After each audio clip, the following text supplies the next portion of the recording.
Hey there and welcome. Today, we're going to dive into the absolutely massive and honestly super exciting world of information and communication technology, or ICT. If you've ever looked around at our digital world and thought, how can I be a part of that? How can I help build what's next? Well, you're in exactly the right place. Let's get into it. Okay, so first, let's just throw a number out there. 3.9 million. What is that? Well, between 2020 and 2030, that's the projected number of job openings in the US tech sector alone. I mean, that's not just a small trend. That is a colossal wave of opportunity. It proves that the world doesn't just want more tech, it desperately needs the people who can build, manage, and innovate it. Which, of course, leads to the big question, right? With all of this growth, with all these different paths opening up, where do you fit in? This isn't just about finding a job. It's about finding your place in crafting the future. And in this explainer, we're going to give you a map to start navigating that journey. All right, so here's our game plan. We'll kick things off by really understanding the scale of the ICT opportunity. Then we're going to break down the three main pillars: hardware and infrastructure, software and development, and data and networking. And to wrap it all up, we'll get practical with a simple blueprint for building your own skill set. Okay, let's start with that big picture. Because the opportunity in ICT is so much bigger and more diverse than most people realize. Yeah, coding is a huge piece of the puzzle, for sure. But the field is this vast, interconnected ecosystem that powers pretty much everything in our modern lives. So, what even is ICT? At its heart, it's really all the tech infrastructure and components that make modern computing possible. Just think about it. It's everything from the physical computer servers humming away in a data center, to the fiber optic cables buried over the ocean, all the way to the apps on your phone and the Wi-Fi networks that connect them. It's the whole shebang. And honestly, this is what makes this field so incredibly exciting. The legendary computer scientist Alan Kay really nailed it with this quote. A career in ICT isn't just about clocking in and out. It's a chance to actually be one of the people inventing the future. The work you do could literally become the foundation for how we all live tomorrow. All right, let's dive into our first pillar. See, before a single line of code can run, before any app can open, it needs a physical place to live. And that's where hardware and infrastructure come in. This is the tangible, physical backbone of our entire digital universe. And the roles in this space, they're super diverse. You've got hardware engineers who are literally designing the next generation of computer chips. You have systems administrators, the unsung heroes keeping a company's servers up and running. There are cloud engineers managing these enormous virtualized data centers. And of course, IT support specialists, the frontline heroes who help all of us when our tech decides to misbehave. So let's break this down using our career toolkit idea.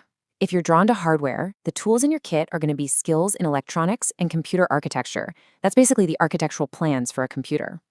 But if infrastructure is your thing, then your toolkit needs a deep understanding of operating systems, like Linux, and cloud platforms like Amazon Web Services or Microsoft Azure. Okay, pillar number 2, software. Now, if hardware is the body, then software is the consciousness. It's the ghost in the machine, you know?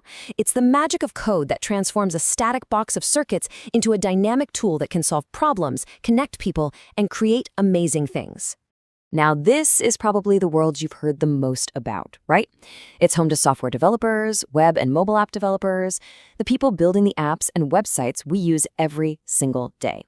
But it also includes UI/UX designers who are focused on making sure that technology isn't just functional, but actually intuitive, easy, and even joyful to use. So, what's in the toolkit for this path? For the development side, your essential tools are programming languages. Think Python, JavaScript, Java, and so on. But for UI/UX design, the toolkit looks pretty different. It's less about raw code and much more about understanding people through user research and using visual tools like Figma to design and prototype interfaces. And that brings us to our third and final pillar, the one that ties everything together: data and networking. If hardware is the body and software is the brain, then this is the digital circulatory system. It's the intricate web that moves information safely and quickly to where it needs to go, and then helps us make sense of it all. And believe me, the roles here are mission critical. You have network architects designing the massive information superhighways. Data scientists are like digital detectives, sifting through mountains of information to uncover hidden patterns and insights. Cybersecurity analysts are the digital guardians, protecting all of that data from threats. And database administrators are the librarians, making sure all that information is perfectly organized and accessible. The toolkits here are really specialized and, honestly, super powerful. For networking and security roles, you need to master things like network protocols, the fundamental rules of the road for how data travels online. And for data-focused roles, your toolkit has to include things like statistics, machine learning, and languages like SQL for talking to databases. These are the skills that power everything from your Netflix recommendations to huge breakthroughs in scientific research. Okay, so we've covered the what. We've seen the map of these incredible fields. Now for maybe the most important part, the how. How do you actually start building your own career toolkit? First thing you've got to get is that there are two sides to this coin. On one side, you have technical skills. These are the tools in your kit, knowing how to code in Python or how to configure a server. But on the other side, you have professional skills, what some people call soft skills. This is all about how you use your tools. Things like communication, collaboration, and creative problem solving. A great craftsperson needs both. So, to make this feel less overwhelming, here's a simple 4-step blueprint to get you started.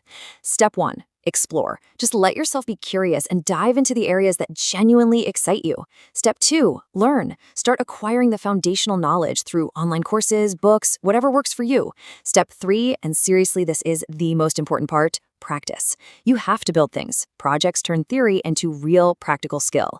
And finally, step 4, network. Talk to people who are already doing the job. Their experience and advice is absolutely priceless. Look, if there is one single thing you walk away with today, I want it to be this.